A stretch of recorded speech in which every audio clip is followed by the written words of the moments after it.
I want to talk a little bit about the steps that we go through. So it's very common that as entrepreneurs, when we start doing our research or we attend events, we end up with a long list of the things we have to do as an entrepreneur. Create a Twitter account, send out flyers, get press coverage, find a co-founder. The number of people that ask me, like, how do I find a co-founder? My answer, start 3 years ago. All these things, hire a PA, get a domain, start blogging, get a loan, find financing. We end up with a huge list, and no wonder we feel stressed. No wonder we feel like there's not enough time. No wonder we feel like we can't spend time with our little ones. And the truth is that you don't need to do all of these all immediately.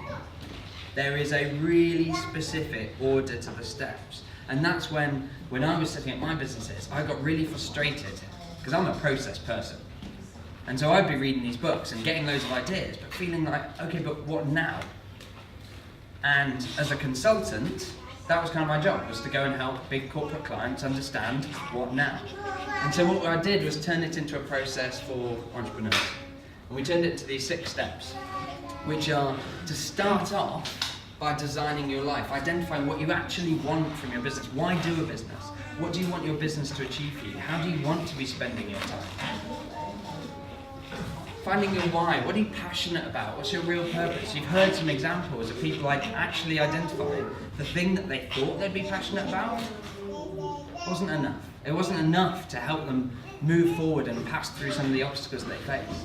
One of the interesting things that Tinu said on one of the Q&A calls that we had was she believes that her previous idea, yes, she found it hard to find and contact the customers, but if she was passionate enough about it, she thinks she could have done it. The big difference with the existing customers like Levi Roots and so on, she is passionate enough to go out and get them. And so that's crucial, and it's crucial if you want to attract people to what you're doing as well. Third is then identify your ideal customer, getting really specific about exactly who you're serving. Not just saying, oh, it's anybody in the UK or anybody who owns a car or whatever. Getting really specific about that sub-niche.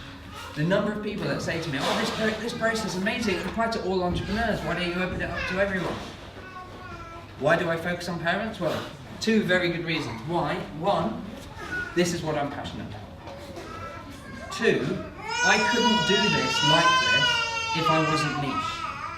It would be completely inappropriate for us to have a balloonist and face painter if this was open to all entrepreneurs. It would be deemed frowned upon that I was helping my wife change my daughter's nappy during Juliet's presentation if this was just sort of average entrepreneurs with a few parents in it. So that's really important. We then find a real problem to solve, and often this is the one that trips people up. They realise when they get to this step and start speaking to customers, the thing they thought they were going to pitch, there isn't enough appetite for. There's not enough pain being caused to customers that they're willing to actually pay some cash for this problem. And so they pivot a lot. And so a lot of people pivot this. But also we have to get really specific about that problem, as we saw with Juliet's example. We then match a solution to the problem.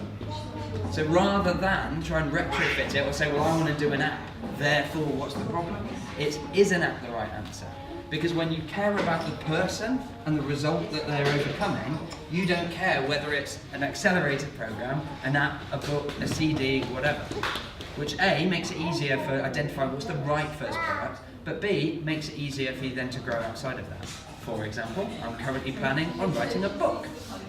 Now, if I had started off with, oh, but I want to only do a program, that wouldn't work.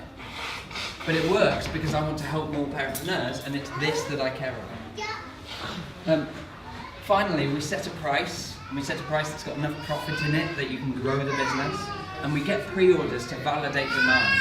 We use that pencil drawing, the mini pitch, to make sure that there are customers out there that will pay their money for it. The average revenue of a startup that's gone through this process is £2,500 at the end of it. £2,500 worth of money of real customers paying before a product exists that proves to that entrepreneur that there is demand.